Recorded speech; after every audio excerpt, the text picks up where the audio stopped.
So I want to welcome you all to our session on California oils. I've been working together with this team for the last four or 5 years, and we've been trying to understand the intricacies of total emissions from oil. In the past, most analysts have focused, and consumers as well, have focused on the products of oil. So gasoline, diesel, motor oil for lubrication. And when you think of those products, they're, with some local exceptions, they're uniform. And so they're, if you buy gasoline in Texas or you buy gasoline in Chicago, it's going to be very, very similar. Most analysis of the emissions from oil in the past have focused on products, so-called product-centric analysis method. And when you do that sort of analysis, typically people find there are additional emissions beyond just the combustion emissions of somewhere between 10 and 30% associated with extraction of the oil products and refining and so on. Now, for this analysis, we took a different approach. We took what we call a barrel-centric approach. So instead of looking at the products, we said, let's start with each barrel of oil. Let's figure out for every molecule in that oil, where does it go? How is it processed? How is it extracted? How is it consumed? And when you do that analysis, you come up with a very different picture. So instead of marginally important adders of 5 to 30%, in our previous version of the Oil Climate Index, which you'll hear about from our panel, we had a ratio of the highest to the lowest emitting oil of 1.8 to 1.9. So the indirect emissions associated with, say, steaming the oil out or pumping water from the oil wells, flaring of gas, all that stuff adds up to something big enough to matter. And so the panel here is going to talk about the results, some preliminary results of that analysis for California and what some of the policy implications will be from that analysis. So the first member of our panel is Deborah Gordon, who's a senior fellow at the Watson Institute for International and Policy Affairs at Brown, who was formerly at the Carnegie Institution for International Peace in Washington. We have Adam Brandt will be second, professor here at Stanford, and Jewel Bergeson, who's a professor at the University of Calgary. So Debbie, I think, will give the big picture, the total results. Adam will focus in on the production side, what we call the upstream. And then Jewel will talk about her model of refining of oil. And I think you'll find it very interesting. Debbie? First, I have to say this has been the best team effort that I've ever participated in. Pulling this all together with these folks has been really fantastic. And I wanted to thank Bruce Kane and the Bill Lane Center for hosting this. It's such an issue. Oil and gas are such an issue for the American West, and not just California. But when I talked to Bruce, he was taking a group of students around, I think it was Utah. And the first thing I thought was, oh, Utah, there are issues there as well. But I think that the story here is about abundant resources and heterogeneity, and how different oil and gas are as we continue along this endeavor that's now over a century old of accessing and utilizing oil and gas, and thinking less about how homogeneous it is, and being able, as we're more concerned about things like climate change and environmental issues, being able to disaggregate these oils and ask what about them is manageable. We have to get smarter if we're going to keep on using oil. And I mean, you'll hear it, I don't know from others, but from me, that, I'm one to think that it's going to be really hard to get off oil. We might electrify vehicles, but that displaced gasoline might go somewhere else. It's very difficult to deconstruct the whole barrel that has taken 130 years to kind of revolve around our lives. You wake up in the morning and you brush your teeth and there's oil in your toothpaste, and then you heat up your water and there's probably some oil in the electric system, and then you get in your car, obviously there's oil there, and you get on a road and there's pavement. So it's almost like your whole life has some aspect of both fuel and petrochemical in everything you do. So as John said, I was going to walk through, the first slide here is just to give you kind of an image of the heterogeneity of oil. A while back, I was online and I found oil samples that I could buy. So I bought these oil samples of different types of oil, but just to take a quick look at them, their color and their consistency.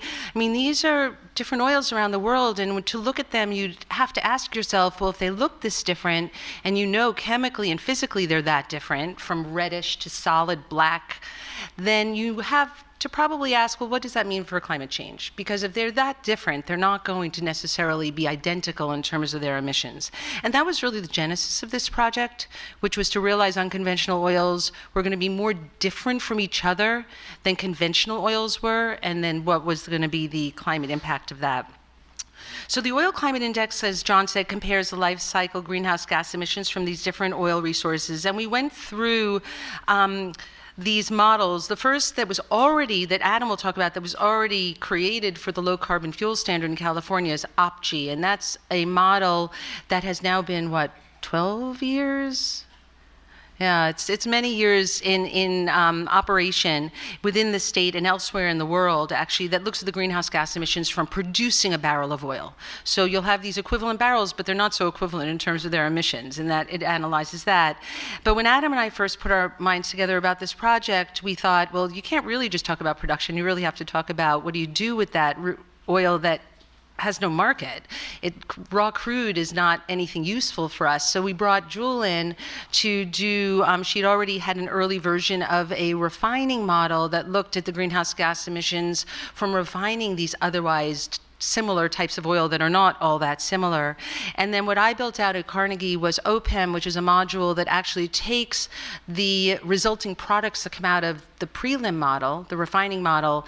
And what is interesting about that is, and you'll see it in the model, even though what John said is true, gasoline is pretty much gasoline. Not so when you get to some, developing countries, but gasoline is gasoline and diesel is diesel.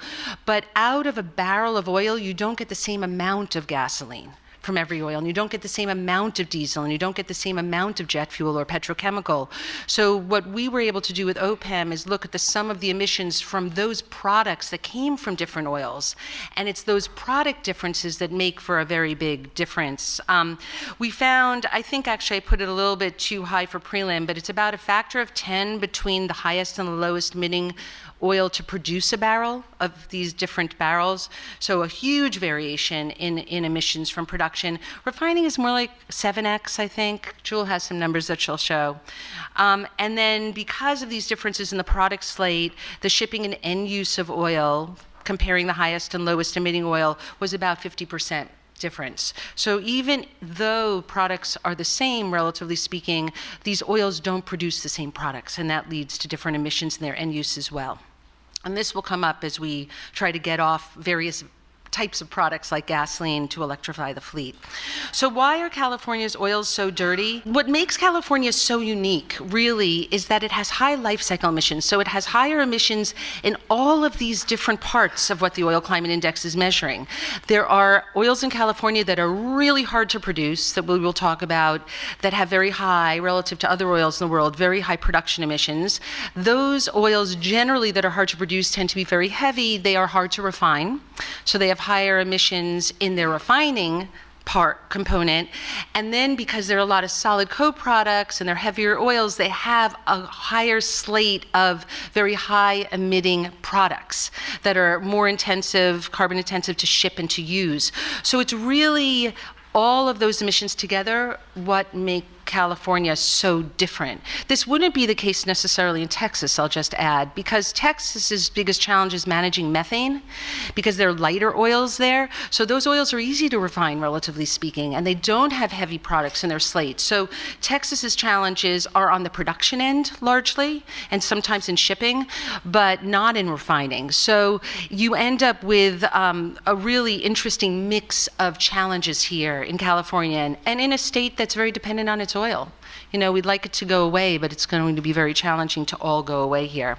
And what we were able to do, you can't really see the numbers, but we were able to compare in a study that I did last year, some of the dirtiest oil in California to some of the highest emitting oil in Alberta. And California rejected Canadian oil, but it hasn't done enough to really vanquish or deal with its more carbon intensive oil that it has here, which I find very interesting. It's easy to say no to someone else, but it is harder to really clean up your own act, which we've seen.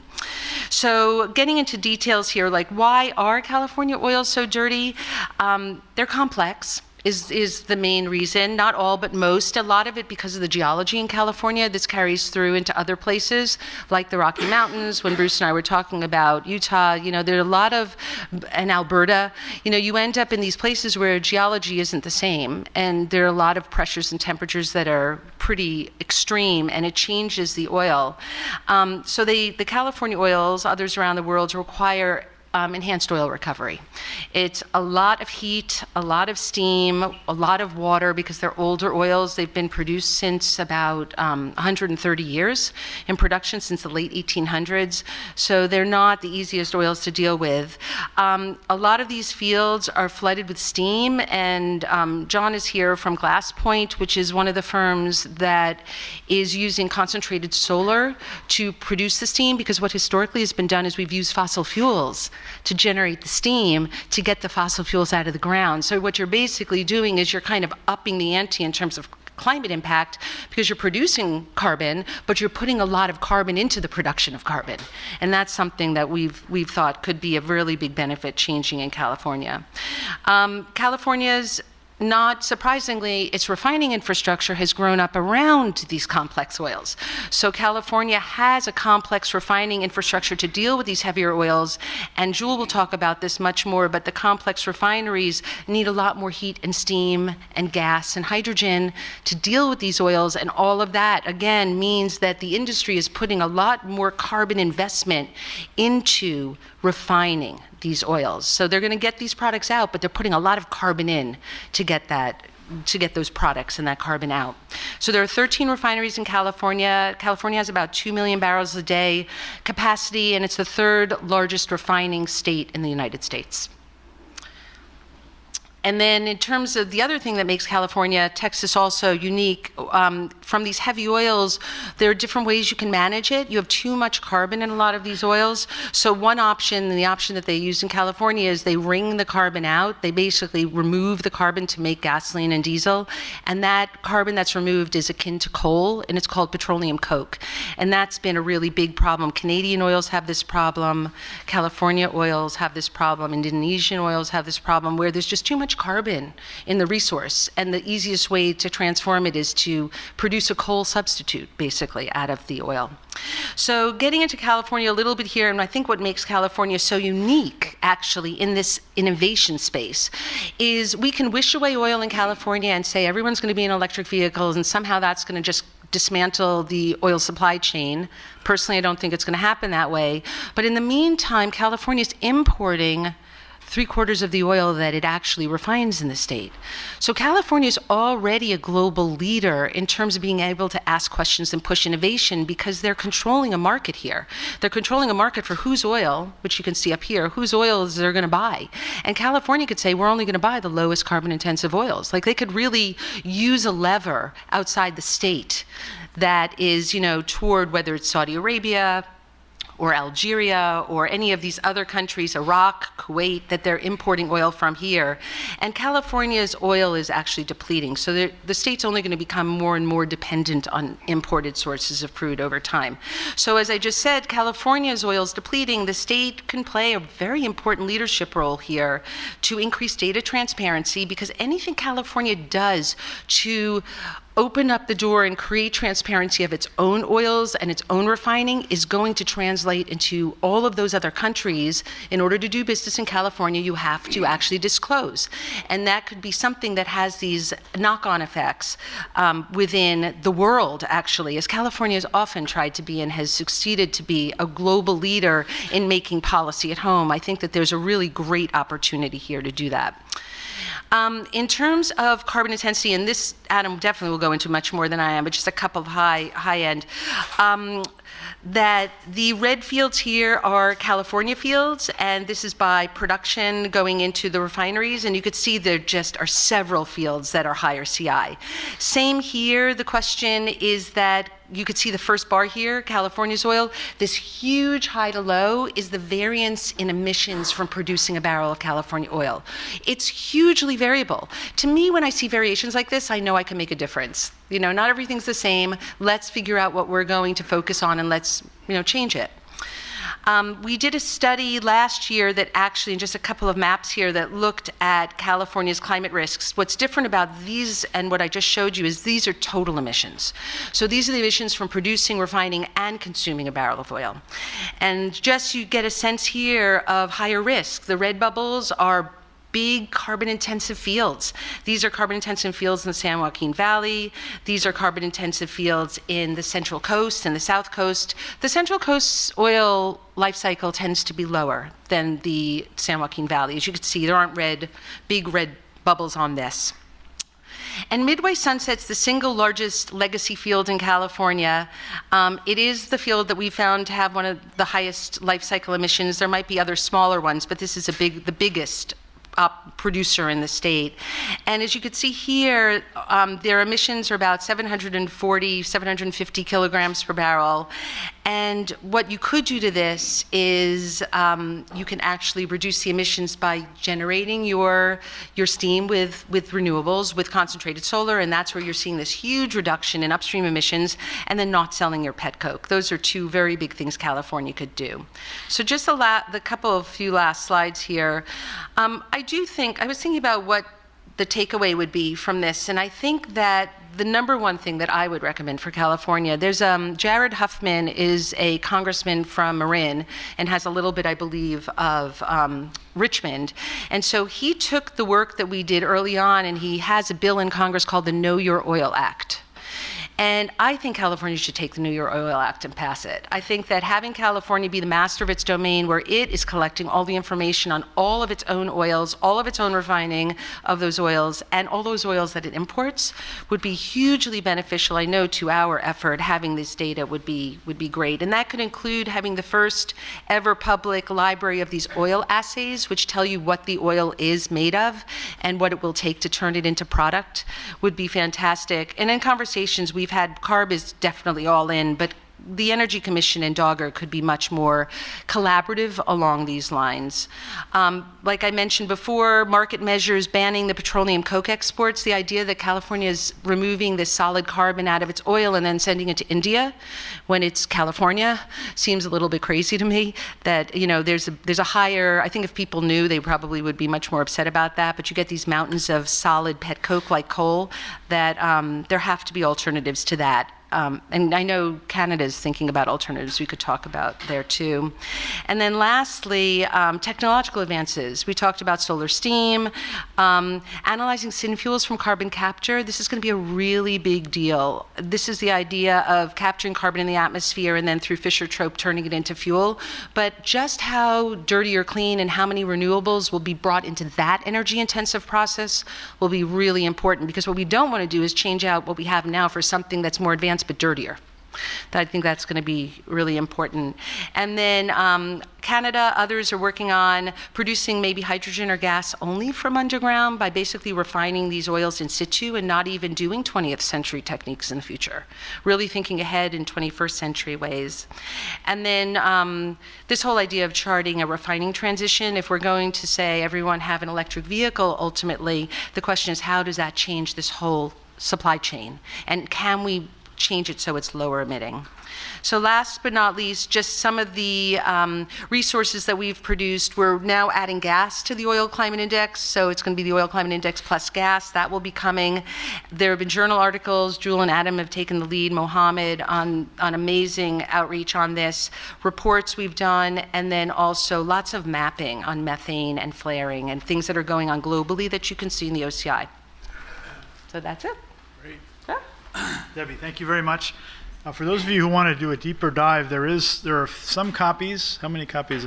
This is a 2016 report, which gives an overview of the Oil Climate Index. So if you're interested, you can follow up there. It's also posted. So the next up will be Adam Brandt, who will talk about upstream emissions. Thanks, John. Yeah, so as John mentioned earlier, and Debbie, we've been working as a team together for some years now. This has been a very fun collaboration and really pretty rewarding. Fun because we're bringing things together that I think hadn't been brought together before. Okay, so I'll talk a little bit about OPG, which is our upstream. Oil and gas lifecycle assessment tool. It's been in development for about a decade. Developed by a number of folks here at Stanford and elsewhere, including a number of folks in the room. Principally right now, Mohammed Masnadi, my postdoctoral researcher, and Jeff Rutherford, my PhD student. So I'll describe a little bit about what's going on with OPG, how it works, what its goals are, and then talk about some results relevant to or about California. Why do we need open source lifecycle assessment tools? I always like to start here. I think, and we've been working on this subject for a number of years, but I think we've shown through a number of papers that there's a lot of potential carbon savings from doing oil and gas right. As Debbie showed, the historical trends in oil consumption in California are largely flat despite increasing efficiency and electrification. We're going to be continuing to use oil for decades. So achieving carbon savings in this industry over the coming decades while we transition to other energy sources is important. And this may be in choosing the right resources, choosing the right geologic setting to extract the oil, processing using improved techniques. There's a variety of options there, but it's very important. The reason I like open source tools is that these can serve as independent kind of peer-reviewed research tools that stand on their own and don't suffer from potential bias associated with being developed by any particular operator. You can use these kinds of tools, to do things like assessing different resource classes for climate impacts, assessing and valuing CO2 mitigation measures. So what is a CO2 mitigation measure in an oil field worth? How much am I going to save? What is my carbon reduction? Or, as Debbie mentioned in the case of California, perhaps steer purchasing of crudes towards less CO2 intensive options. And these are the kinds of things you can do with an open source tool. OPG is an unwieldy name. If I could go back in time, I'd probably name it something else. The other competitors at the time were, a friend said, call it OPEC, Oil Production Emissions Calculator. and I said, it's just a hair too much on the nose there. It's just too close for comfort. OPG sounds a bit like a troll from a fantasy novel or something like that, a wizard who lives deep in the forest. At any rate, estimator here is bold. We really, that name was chosen actually quite purposefully over calculator. What OPG does is it basically takes field parameters, engineering parameters, things like depth, temperature, pressure, viscosity of crude, reservoir characteristics, permeabilities, and says, given these characteristics, perform a basic engineering assessment of what it would take to get the crude out of the ground, process it, and get it to the refinery inlet gate. That's where our model ends. It's meant to make an estimate. We can't tell a company their emissions better than they can. They meter emission sources and energy use and utilities, in great detail at fields because they're looking for operational improvements at all times, right? And so we can't tell a company what their emissions are better than they can, but we can make an estimate across many crudes, across whole suites or baskets of crudes, for example, all the crudes in California, which we'll talk about, that you couldn't do as any one particular operator, right? So it gives us this ability to make a synoptic kind of summary view of what's going on in an industry from an engineering basis. It's fully open source. Anyone can download, modify, use. More than 25 papers at this point. We just pushed a new version of the documentation. Mohammed and Jeff performed heroic efforts over the last couple of months on that, 400 plus pages. Funded largely by the Air Resources Board, but also federal and some corporate and foundation money. OPG 3.0 has been in development for a couple of years. The main goal of OPG 3.0 is to be able to analyze gas on an equal footing to oil, but we've also done a lot of other ancillary kind of work, including improving the steam generation and injection sheet, which is something relevant for California that I'll talk about. To give a sense of what the model looks like, here's the process flow map for the model. In 3.0, the red are gas flows, the green are oil flows, and the blue are water flows. We have a variety of boundaries. Each one of these gray boxes is basically a process unit, a piece of equipment that does something to the crude. we'll zoom in on one of those, the acid gas removal box, and just show you, just to give a sense of what it does. In OPG 3.0, we've moved towards modeling as many of these processes as possible, and we're continuing to push in this direction using standardized off-the-shelf chemical engineering simulation software. So we use, in this case, a platform called Aspen HYSYS, which is widely used in industry to model the gas sweetening process. So here's the kind of flow diagram that you get in the software. Mohammed has led this work. What we're basically trying to do is, these are very expensive, very specialized chemical engineering simulation packages. We want to create basically a higher level, easier to use statistical relationship that predicts the results of these models without needing to run the model itself as part of an environmental assessment. So here's an example of some of the results which we're really happy with. So here we're trying to predict the reboiler power for an acid gas removal unit. This is what the simulation software says it would be. This is what our statistical model says. And then a perfect agreement is on the 45-degree line, and so we're doing pretty well. And so what this says to us, this is a form of validation that the OPG model generates for, in this case, thermal energy, pump work, and then cooling load. We can predict pretty well what Aspen HYSYS would give us. Okay, so that's just kind of what OPG does is many papers, many hundreds of pages of documentation. Let's zoom back out a little bit or talk a little bit about California and how OPG is used in California. Two main ways in which the model is used currently and has been used historically. First is it's used to construct a baseline for what's called the low carbon fuel standard. The low carbon fuel standard is a regulation in California developed in the 2005 to 6 time period that aims to reduce the carbon intensity of transportation fuels used in California. OPG is used along with some refinery calculations to assess every year what is the baseline emissions intensity in California, and all alternatives such as ethanol, cellulosic fuels, electric vehicles. These are measured relative to this crude oil baseline. So OPG is used for that. I'll show you an example of how that works. We can also use it to assess options for reducing the carbon intensity of California crudes. I'll zoom in on Midway Sunset, as Debbie did, and show you some examples of what we can do with the model. So here's a graph you saw earlier from Debbie here. I labeled some important states. So this is where California actually gets its crude. California itself used to be, here's a federal offshore of California, and then here's in-state, both onshore and offshore production in blue and red. And so the share of California crude is declining over time. We used to be quite a bit more self-sufficient. As the fields deplete, we're importing more from Saudi Arabia, and then a lot from Latin America, Mexico, Ecuador, Colombia. Saudi Arabia is also a major source. Every year, the California Air Resources Board takes the basket of crudes that come into California and models the carbon intensity of those crudes. And as the mix changes over time, the sort of baseline carbon intensity changes.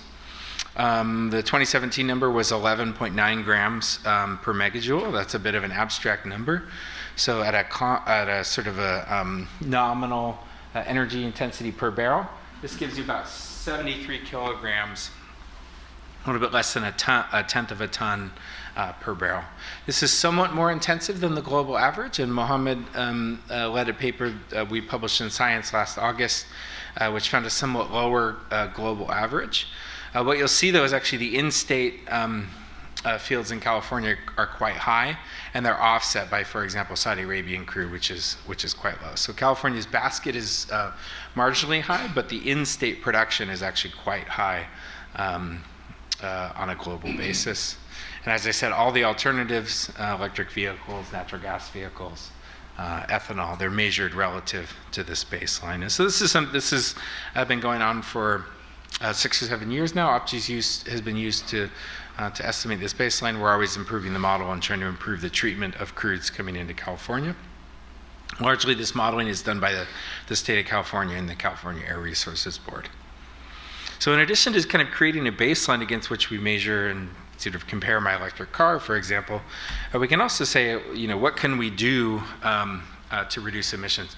Midway Sunset Field, this is the largest field in California. This was the site of the largest gusher in U.S. history in the spring of 1911. There's something called the Lakeview Gusher. It's quite a famous field. Second to the Midway Sunset is Kern River, which is just below Midway Sunset. They're quite comparable. Those are both heavy oil fields that require steam injection. These are just 4 graphs where I ran 4 cases. Here's a baseline Midway Sunset case. It comes out with 35 grams per megajoule. That's about 3x the global average we found in our paper in Science, which analyzed 9,000 fields around the world. Okay, and this includes cogeneration credits and other sorts of factors.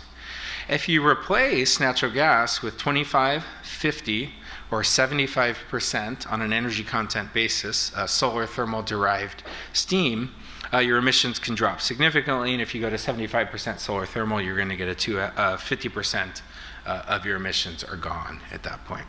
Okay, so this is a pretty impressive decrease. That decrease of 16 grams per megajoule actually amounts to about 100 kilograms per barrel. The LCFS credit price is trading, the most recent numbers I could find were $195 to $200 per ton of CO2 equivalent. It's riding right at what they call the cap, which is $200 per ton. So if you're saving 1/10 of a metric ton per barrel by moving to solar steam, this can be worth, at current prices, perhaps $20 a barrel. This is material in a world where oil is 40 to 50 bucks a barrel. Okay, so this is a non-trivial potential benefit associated with mitigating CO2 emissions in the California oil field. Many of the large fields in California are thermal fields, and in fact, the majority of the top 10 are. And so there's potential, the Glass Point project in the Bell Ridge field is the most well-known example, but also in Midway Sunset, Kern, some of the other major fields in California could use solar thermal. So this is very exciting. Lots of potential things that we're going to be trying to do over the coming years. In terms of for this talk, I think what's really pretty interesting, though, is thinking about some policy implications or policy case studies that you could examine. So, for example, for California, what's the scope of cost-effective reductions?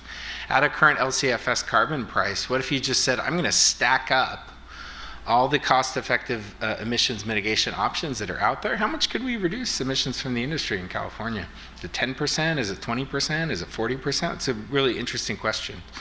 And then obviously a lot of questions about the role of carbon capture and storage and other mitigation technologies. So I think that's all I need to talk about on the upstream. I'm going to get Jules' slide loaded here to talk about refineries. Great, thanks very much. So my model is Prelim, the Petroleum Refinery Lifecycle Inventory Model. It's also an open source model. I think that I regret less the title. I think I'm okay with that.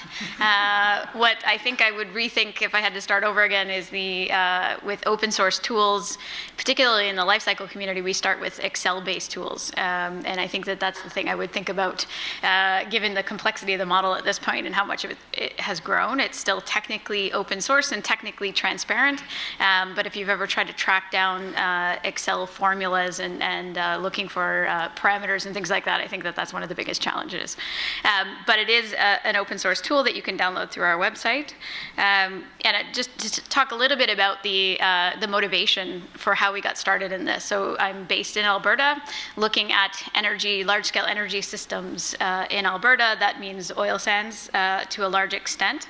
And we were trying to characterize different types of technologies, different resources, and the greenhouse gas implications of those as a stage-setting exercise in order to then start evaluating what role could new technologies play in terms of reducing the impacts, both greenhouse gas emissions, but other forms of environmental impacts as well.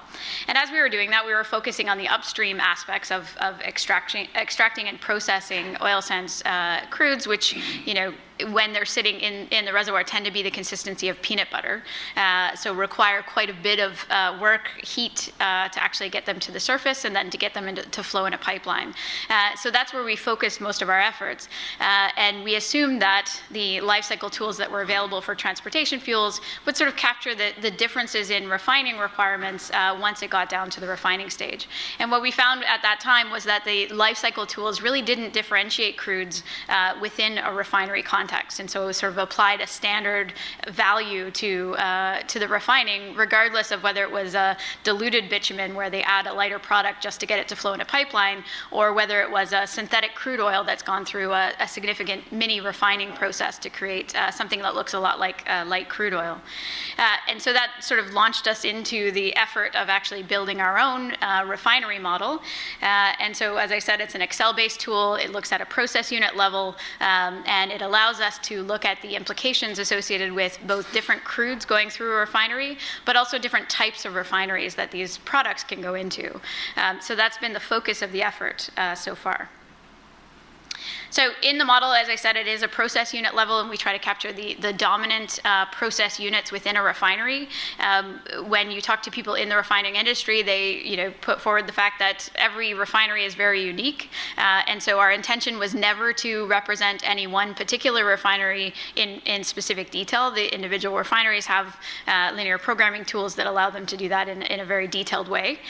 What we wanted to do was sort of look at sort of typical or average refineries and represent the breadth of capacities and types of refineries that are out there. So we have three main categories of refinery types.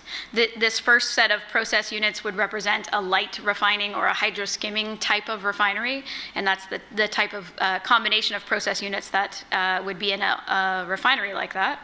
As you get into heavier crudes, you need more processing capacity and different types of process units in order to actually create valuable products from them, and so we add some additional, the vacuum distillation, fluid catalytic cracking units, and things like that.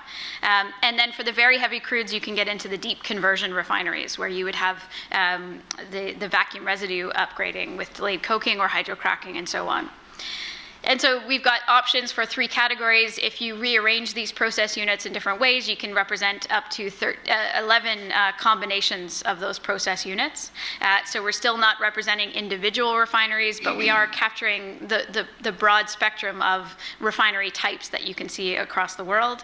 And then in terms of inputs, we follow and take information about a particular crude using a crude assay. And that's an inventory of the characteristics of an individual crude, broken down by temperature cuts that allow you to look at individual fractions of those crudes. We look for things like the hydrogen content, the API or the density of the crudes, sulfur content, and so on. And then we track those through each of the process units, following that mass to produce different types of products. And so we look at that volumetric flow through each unit to estimate the energy requirements at a unit level, and then aggregate that either following one barrel of crude through the refinery, or conversely working from a product slate backwards through the refinery to what is required. This is just an example of the type of parameters that we have in the crude assay that we follow. So these characteristics of the volume, mass, flow, sulfur, nitrogen, API, and so on, those are broken down for each segment of a crude based on their boiling point temperatures. And so these are the different fractions of the crude that we split this into, and then have the characteristics associated with those. This is one of our big challenges, is the data that we require. So it's 62 parameters that we need to actually input into the model to make these estimates. And that data is not readily available for all crudes around the world. So in some cases, this information is posted on an individual company's website for marketing purposes, to actually sell that crude and the characteristics of that crude, but there's quite a number of crudes that are still not fully characterized in the public domain. It was a couple years ago that we were able to finally obtain assay information for Bakken and Eagle Ford crudes, for example. So this isn't always readily available. It's also not always readily available in the same format. So different ASTM and other standards to actually characterize these crudes vary. So you might get different temperature cuts and things like that. And so we have to do some modification of that in order to incorporate it into the model.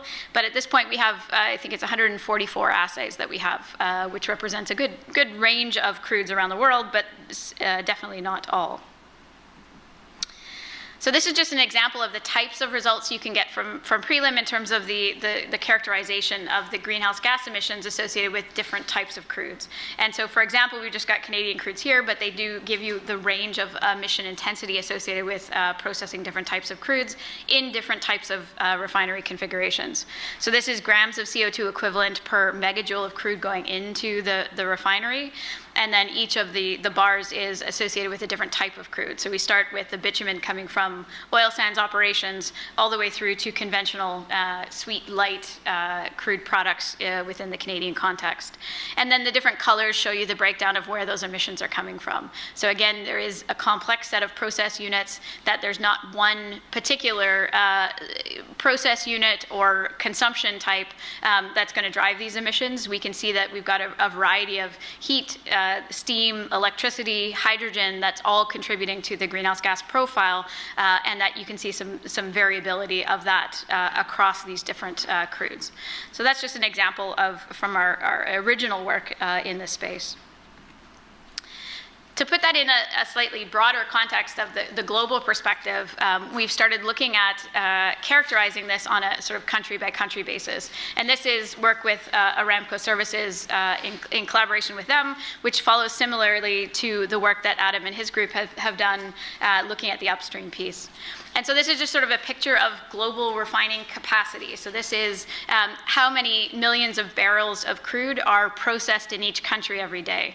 And so you can see the United States actually sits at the top and is the largest processor of crude around the world at 15.5 million barrels per day. And that's in the context of a global set of refining capacity that's 74, so close to 20% just in the US alone. And then looking at the different colors in these bars, they represent the different types of refining capacity that we have in each of these countries. And so you can see in the United States that it's actually dominated by deep conversion coking refineries. So it is processing heavy crudes for the large parts. It does have some medium conversion. It has very few of the very light processing capacities, and that is because California and other states are producing heavy crude as well as the import of heavy crude that requires these additional process units and this deeper conversion in order to actually produce transportation fuels and other products from that. And so on the whole, the global capacity tends to be both the medium conversion and deep conversion, but we can see countries like the US that veer more towards the deep conversion capacity also means then that they will be generating larger greenhouse gas emissions for every barrel that they're processing. And we can see that in California as well. So that breakdown for the United States is roughly similar in terms of the capacity that's in California. So largely deep conversion refineries, which lead to higher intensities from a greenhouse gas emission perspective. And so these are the refining greenhouse gas emissions globally. So the number under the country is the number of refineries that were modeled for that country. And you can see that the higher the emission intensity, the darker the orange to red color is. And so you can see South America, China, India, but you can also see that US is one of the highest emitting countries. And again, this is reflective as well. It's a good proxy for the California emissions as well. And so as Debbie and Adam have said, that there are large opportunities for not only the US, but for California specifically to be a leader in looking at emission reduction opportunities associated with this. I'll also say that in California, we have a variety of different crudes and ways in which those are processed. Putting it in context, the average carbon intensity associated with refining is 40.5. And so you can see that the US in general is above that average. And then California crudes can be as much as 2 times higher than the global average of emissions intensity. So this is just a subset of our version 2. So we're getting ready for version 3 of the Oil Climate Index. This is version 2. And I just went through, we have 75 crudes that have been characterized from a full life cycle perspective. And when you order those, you can order them by different life cycle stages. When I order those 75 crudes by the midstream emissions, which is the refining emissions, you can actually see that the top 2 contributors in terms of greenhouse gas intensity is actually the two of the California fields that we've modeled. So out of 75 crudes, South Belridge and Wilmington actually have the highest refining emissions out of all of the global fields that we looked at. And again, those are sort of double the global average in terms of the carbon intensity of the refining emissions. So something that is not discussed all that much in the public domain, and something where the opportunities are large in terms of the potential for emission reductions. And sorry, just for context, these are the highest 12 of refining emissions. There are 75 total. So if I actually showed you that, everything else, the rest of the crudes would be below that, right? So this is the highest emitting of the 75. So just to wrap up, so we can get into some discussion and take your questions, refining contributes about 1 gigaton of greenhouse gas emissions per year globally, and that there's significant variation in refining emissions for different crudes, as well as different refinery types that they're processing these crudes in. California heavy crudes have some of the highest emissions, and that in the OCI crudes that we have in version 3, we have about an 8-fold difference in the carbon intensity associated with different types of crudes. So opportunities exist to reduce. We have looked at emission reduction opportunities, and with very modest investments, you could be reducing global refining emissions by about 1/3. With more significant investments, you could get closer to 2/3. So huge potential, but not enough attention is being paid in public discourse about this sector in general, and where those opportunities lie. So with that, I'll just acknowledge our team members that have helped to contribute to the model, our oil sands project team, as well as this OCI team, and then our funding sources as well. So I'll leave it with that, and hopefully we can get into some discussion. Thanks.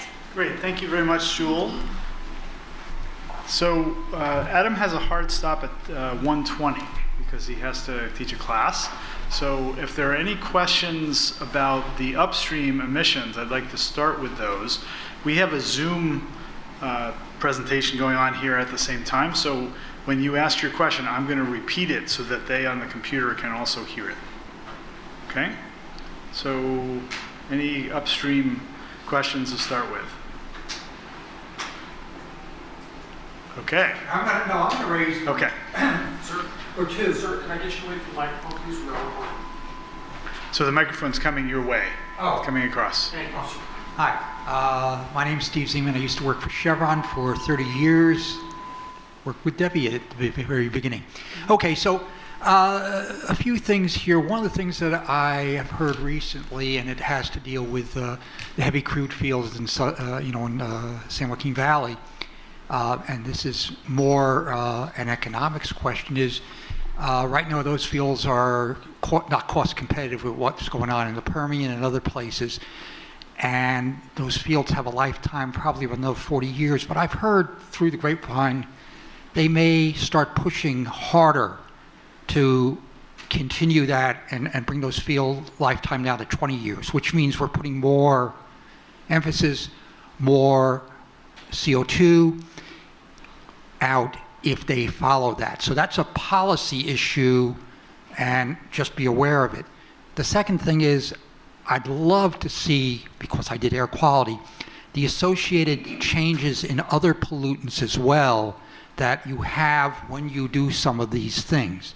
I've just come through the valley, seen a lot more solar than I ever saw before.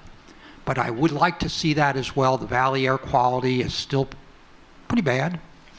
And, we're dealing with not only the priority pollutants, but also toxics. So anyway, my comments. Okay, so let me just repeat that. So the first comment was about the San Joaquin Valley fields, the heavy oil fields, and your anecdotal impression based on your industry contacts after having worked at Chevron is that people are considering the possibility of pushing those fields harder.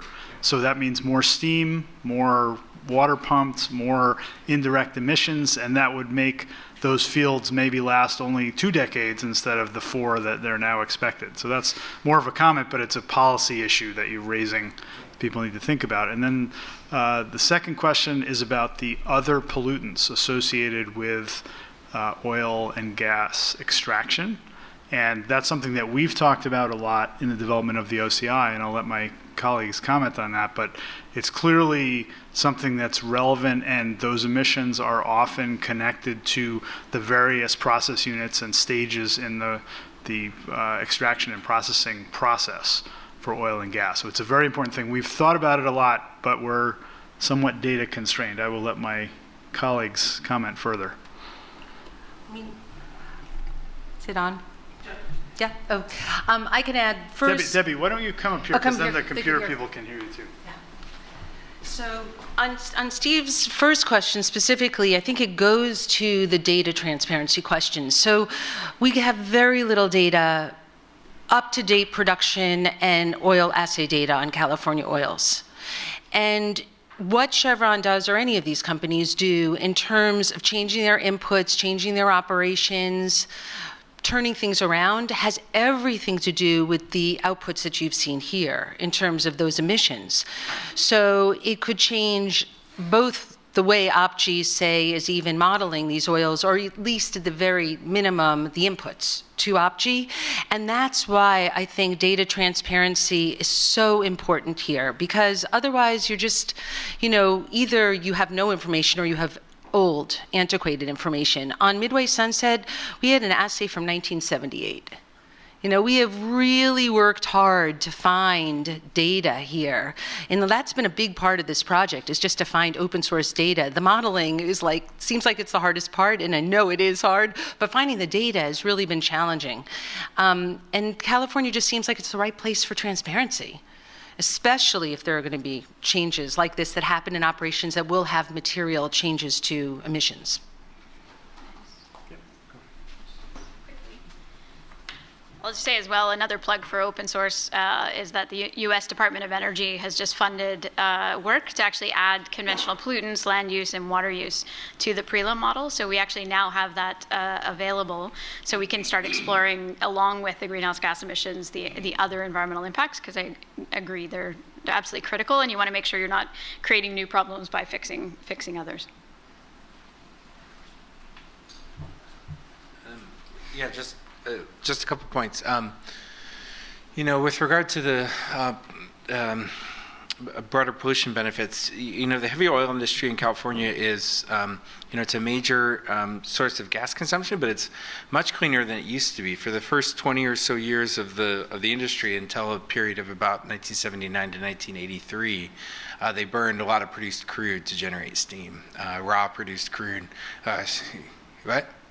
1 barrel crude for 3 Yeah. coming out. That's right, and that's about the same that they do now, but thankfully they're burning gas instead of crude now. So that has gotten better, but certainly could use some work. With regard to the push in the field is harder, this is a really interesting question. So we're working on a paper right now with some collaborators on the concept of stranded assets. And so this is the question of, you start regulating carbon, if we're going to burn less carbon, then less carbon is going to come out of the ground and get sold. Well, no jurisdiction in particular wants that to be their carbon. One way to think about an oil field is it's got a permeability, and it's got a porosity, and it's got a crude composition with some chemical formulas. Another way to think about it is it's a hole that you stick in the ground and money shoots out of the hole. And nobody particularly wants their hole in the ground that shoots money out to stop shooting money out. They want somebody else's hole in the ground to stop shooting money out. And so this is a real serious question. I was on a panel at the American Geophysical Union, and it was a little awkward because they put me in the position of, it was a lot of people, here I go.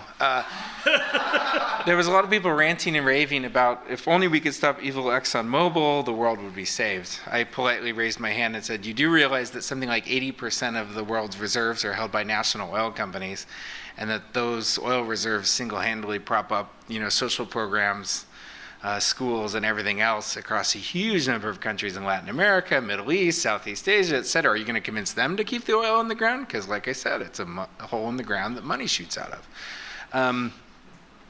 This is hard.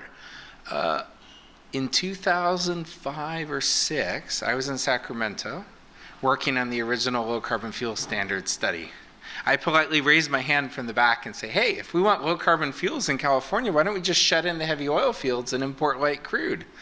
We'll get the 10% target. We could have it by, X year.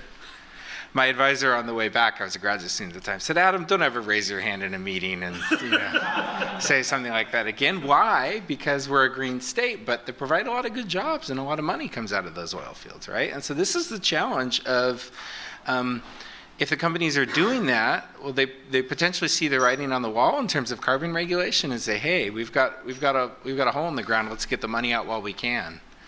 Before we're stopped from getting it out. And so this is I think this is a question that's going to increasingly bite around how do we, if we need to keep the resource in the ground, how do we keep it in the ground? And that's well, I talked too long, I'll stop. Okay, so that's a beautiful summary of the collective action challenge for climate. Do we have some other questions for the team? Yeah, so this question is for anybody that wants to comment. Alberta's having their provincial election on Tuesday. Yeah, and one of the issues has been oil pipelines, and if oil pipelines aren't built, the crude oil gets transported by rail. So there's the one way of looking at it, which is like the climate impact of pipeline versus rail transport. But then there's like what we've also been talking about, which is like additional environmental impacts, which would be like oil spills. So I guess I'm asking, like, how would you, in life cycle assessment, how would you weigh the different, are there methodologies for weighing the additional environmental impacts? And then I guess if anybody wants to comment on how that contributes to the broader discussion of energy and environment in Canada. Okay, so let me just summarize the question. So next Tuesday, right? Alberta is having its election, so tomorrow, and one of the big issues there has been the question of building more pipelines to the tar sands, and those discussions always involve comparisons between shipping the oil by rail or by pipeline, and pipelines themselves have a set of impacts that are complex, but often are less than shipping by rail, and so people are interested in those different impacts, and I think Jewel will probably have the clearest things to say about this particular issue. Can you also talk about the role that climate has played in the run-up to the election? I hear that it's quite the issue, climate in general. Okay, this is not an easy task you've just tasked me with. Yeah, that's okay. Yeah. So I'll just start with the easiest question, which is how do you account for these things in life cycle assessment, which I think is the easiest of the ones you've posed. And so accounting for the other environmental impacts associated with rail is relatively straightforward compared to pipeline. I think what we see when we look at that in the broad life cycle context is that they are not materially different. So yes, it is more efficient to ship energy through pipelines than rail systems. It doesn't change the game, I would say, in terms of any of the other environmental impacts as well as greenhouse gas emissions. Risks like explosions that we had in Lac Mégantic in Quebec, that was associated with some of the Bakken, the light crude. So there are other issues associated with that, and rail safety and those kinds of things that I think we could think about. We did try to conduct an analysis that actually tried to incorporate these environmental impacts associated with pipelines as well as the risk of spills. And we tried to internalize those as social costs into a cost analysis. And what we found when you look at that for pipelines is that a company moving forward with a pipeline, given historic data associated with pipeline breaches and spills, the cost of that, and even the cost of the reputational cost that comes when you have a spill like that, we incorporated all of that in, put a cost to all of those things, and it didn't make any difference at all on the economics, right? And I think that what we've learned to appreciate is just how much energy actually flows through these pipelines, which means how much profit is actually generated through this type of activity. And so internalizing social costs, either we're not properly putting the right values of how much we actually do value the ecosystems that are affected and things like that, or that from an economic perspective, they just don't tip the balance to change the decision that you would make from an economic perspective. So I think that's still an ongoing effort to try and understand that better, and should we be reflecting those as social costs in a different way? Maybe we're just not doing it correctly. So that was the easy question. the provincial, like the discussion in Alberta is different than anywhere else on the planet, right? We have a lot of our economic prosperity over the last few decades has been derived from our oil resources, our natural resources in general. We have lots of gas as well. And coal, and there's been the pipeline is a component of it. There is also this climate impact, and so there's this view of oil sands, crude being drastically higher in terms of greenhouse gas emissions than others, and having much larger environmental impacts than other types of crudes, is something that has been put forward.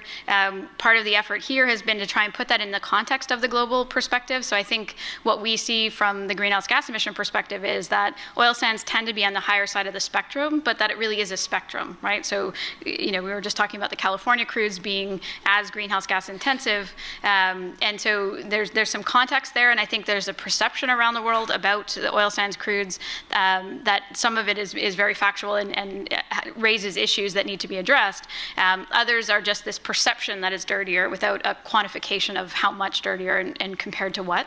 That has led to an action where we had 40 years of conservative party leadership in the province, and in the last election that shifted not to sort of left-leaning, but a very far left and even considered to be almost socialistic sort of perspective party that ran against the Conservatives.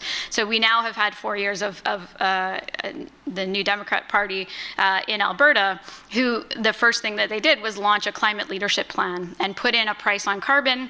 We had one before, but it was much smaller, and it was focused on large final emitters. This was an economy-wide carbon price system that was going to increment over time.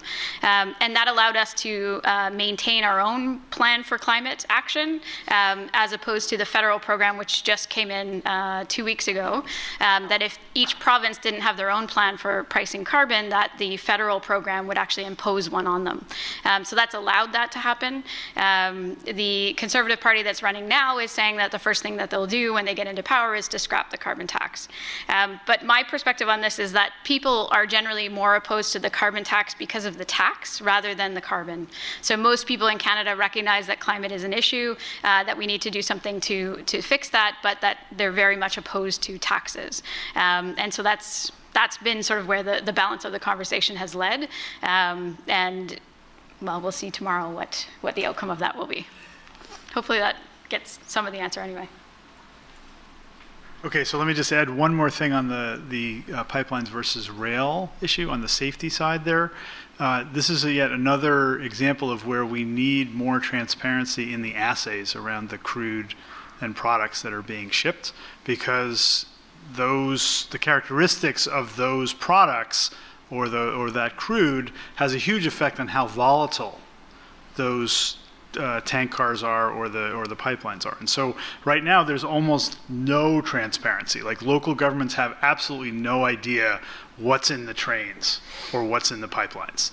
And so having these assays made more publicly available, not only would it help us do the kind of analysis that we are doing here better, but it would also create more transparency from a safety perspective, so that localities can understand the risks that different modes of transport pose to their places. So I think in the back here we had you. That's you. Yeah, so my question is, how do you balance potentially conflicting solutions at each stage of the chain? For example, Jules mentioned that you can invest in a refinery to process heavy oil to reduce the carbon impact, but then that depends on actually producing heavy oil, and that heavy oil goes into a refinery. So from the producing side, you might try to diminish that heavy oil from being produced. So how do you balance this? Or some other different potential? Okay, so let me summarize your question. So there's a big picture policy issue, which is that if you wanted to reduce emissions from the use and production and extraction of oil, that there are different places in the chain that you could use as levers. And your question is, how do you decide which lever to pull? Do you work on the refining side? Do you work on the extraction side? Do you work on all of them? And what are the kind of governing principles that you would use to do that sort of analysis? Anyone want to tackle that one? I could say one thing. I'll tell you what not to do. What not to do is to lift the crude oil export ban. Because what happened in the US is we have, as Jules showed, a very complex, deep conversion refining infrastructure that was actually billions were put into doing this about a decade ago when we thought we were running out of oil, and the oil that the US would only get was Canadian oil. So all this money was put into our refining infrastructure before fracking to be able to process Canadian crudes, and now we still have that infrastructure, but we're producing all this light oil that we can't refine, as you saw in Jules' visual, because there aren't hydroskimming refineries for that oil. So instead of fixing the problem for climate's sake, what we're doing is we're attracting all the heavy oil of the world to the US, and we're exporting all of our light oil to others that have hydroskimming refineries. So it was an interesting, I know I had the opportunity a couple times to testify in Congress about this, and I kept on, I feel like I'm beating this drum over and over, but my question for them was, we don't even know what these oils are. Like, you might be giving away the most valuable asset compared to something else. And I had Texans like shaking their heads. Yeah, like we don't really know the proposition, the value proposition of this industry anymore because oil has changed so much. And it just goes back to this transparency question, which isn't just an economic question or environmental question. There's also, kind of a national security component to this as well.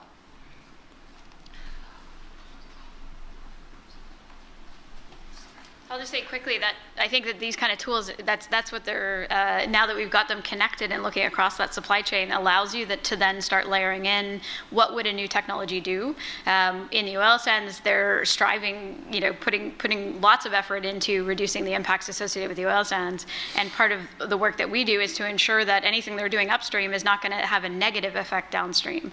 And so I think that the life cycle perspective is really critical for that. As well, if you have a carbon capture technology, is it better to put it on a particular refinery or somewhere upstream that could have the biggest bang for the buck? But in order to do that, you need these kind of models to actually do that. Yeah. Okay, next question here. So he keeps coming back to data transparency. And so here's where I'm kind of confused.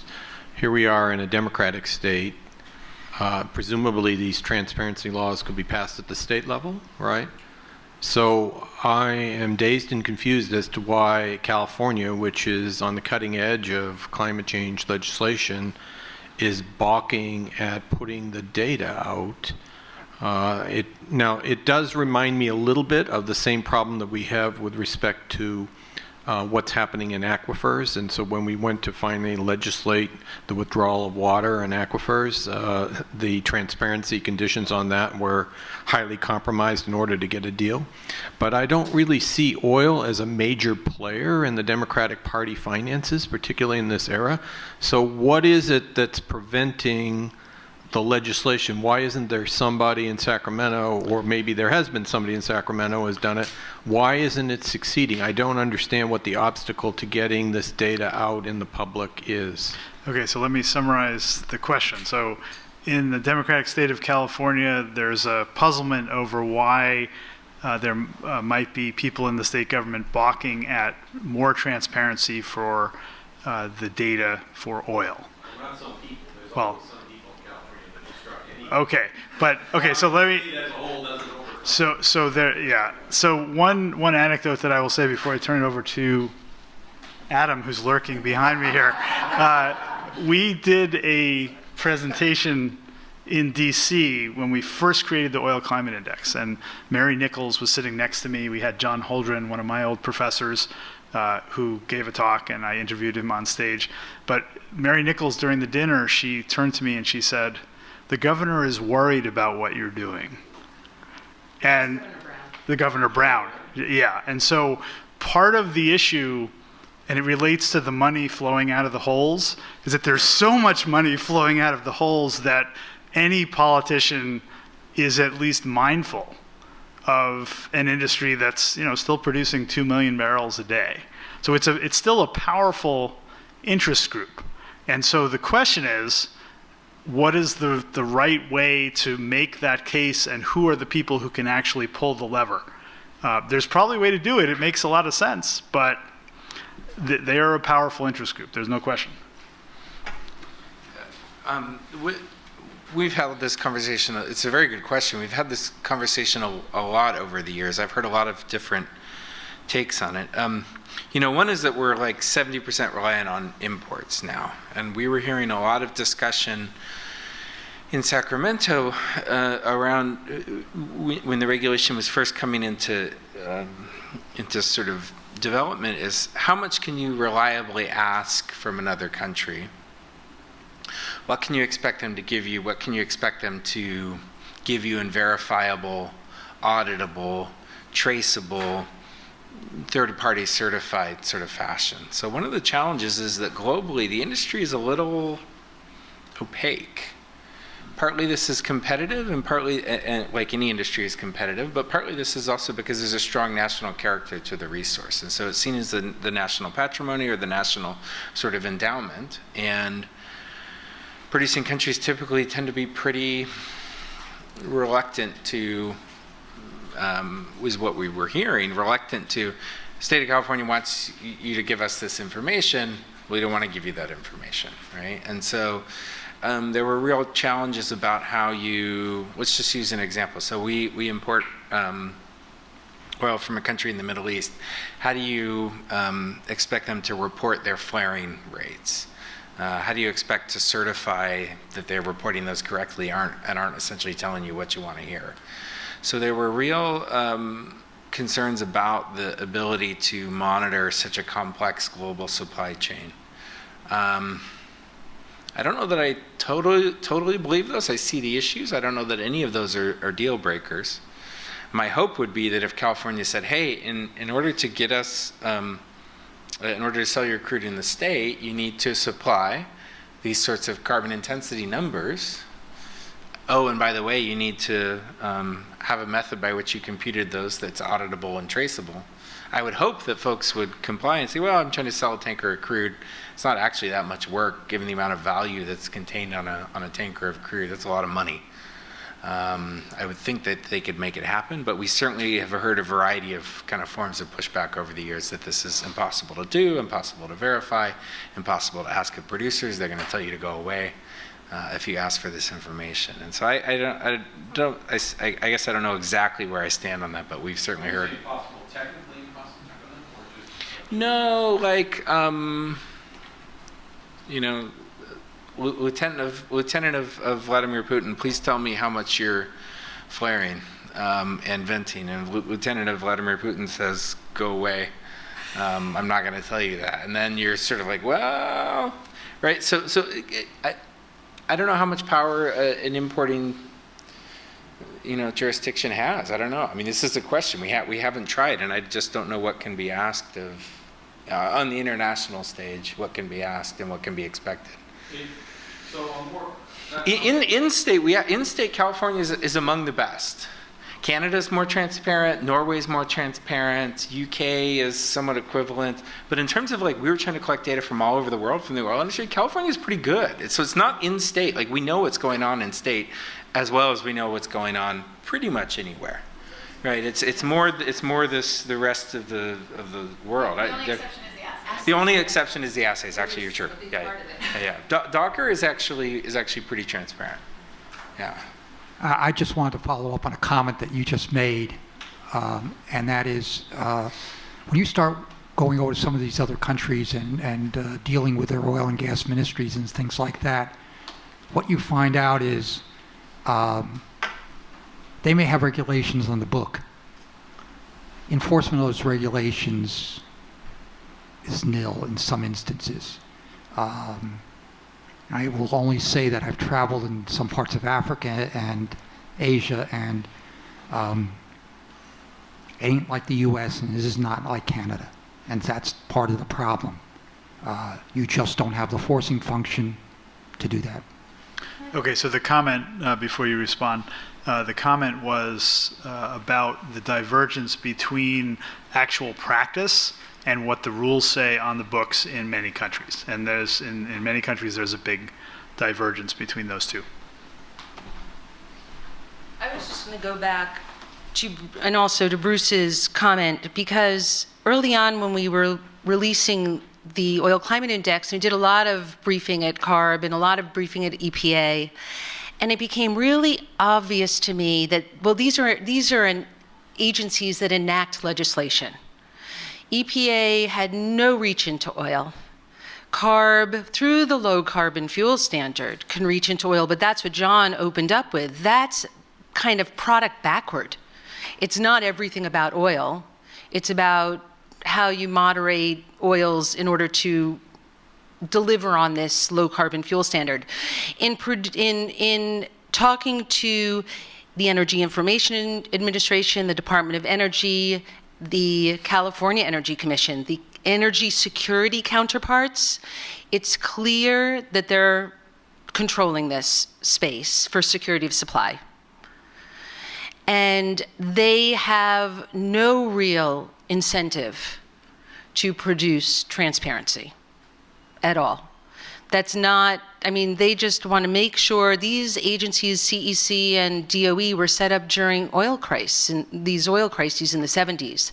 They're not really set up to care about climate. So you have this really strong divide between agencies that aren't really managing oil directly and agencies that are doing security of supply.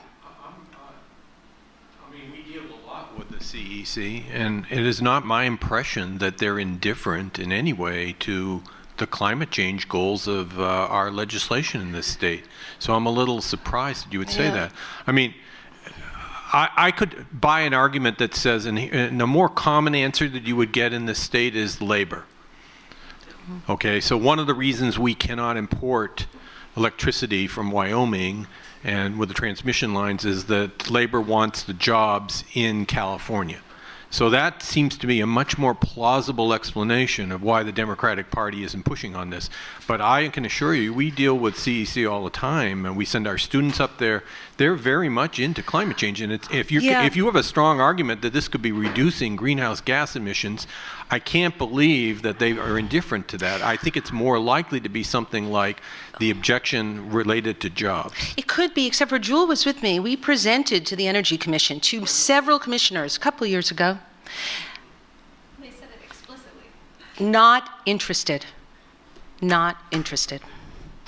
They couldn't have been more clear. Yeah, but they didn't tell you why. I think, Yeah, they specifically said the security of supply, and that it was oil. is the people that we should be talking to. It's oil. About That's not their mission. They might talk about other things that are around, but when it comes to oil, maybe gas, throw that in as well. Yeah. That would be great. Okay, so I think the best thing we can do now is to wrap up, but I think the team can hang around for a little bit if people want to ask questions. And I want to thank you all for attending. It was a good session. Thanks so much.